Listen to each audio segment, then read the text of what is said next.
Salut les Scampis, bienvenue dans ce nouveau type et aujourd'hui on va parler de prise de parole en public et plus précisément de l'utilisation d'un prompteur.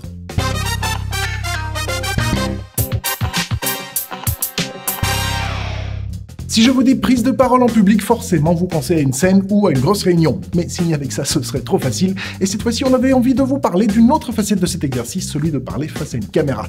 Et plus précisément de l'utilisation forcément d'un prompteur. Alors, petit rappel pour ceux qui ont vécu toute leur vie sur une île perdue au milieu de l'Atlantique depuis plus de 50 ans. Si, c'est possible.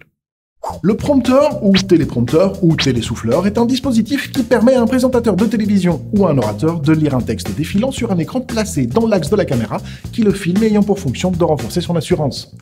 Bon, ça c'est la théorie, parce que question assurance, il va quand même falloir penser à 1, 2, 3 trucs...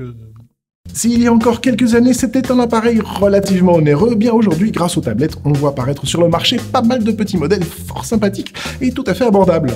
Alors, on ne va pas se transformer en téléboutique, ni essayer de vous vendre un modèle en particulier, mais par contre, si vous voulez en acheter un, il va falloir penser à quelques petits détails. Numéro 1.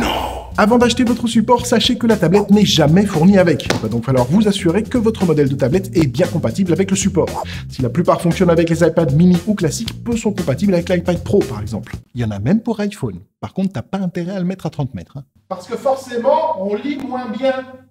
Vérifiez donc bien ces infos avant de commander. Numéro 2.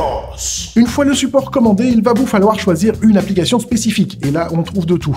Des gratuites et des payantes, en sachant que les payantes sont généralement beaucoup mieux pensées et offrent pas mal d'options. Un autre critère est la compatibilité avec les télécommandes. Parce que oui, une télécommande, ça aide. Mais attention à ne pas prendre n'importe laquelle. Il existe plusieurs possibilités en fonction de vos besoins.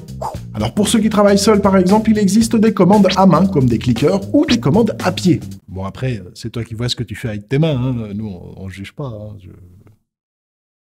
Là encore, le choix de l'application sera primordial. Personnellement, nous avons opté pour l'application Téléprompt 3, que l'on trouve sur l'App Store pour moins de 20 € et qui offre plein de facilités d'utilisation. Et surtout qui permet à Sébastien, notre caméraman, de suivre grâce à un iPhone la progression du texte et donc de le gérer à ma place. Ah, il est bien, Sébastien.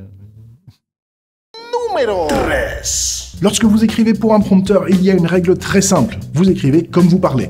Ça peut paraître bizarre, mais vous n'êtes pas là pour réciter du Jean-Paul Sartre. Plus le texte aura l'air naturel, moins vous aurez l'air de réciter, et plus vous pourrez jouer avec les intonations ou la rythmique.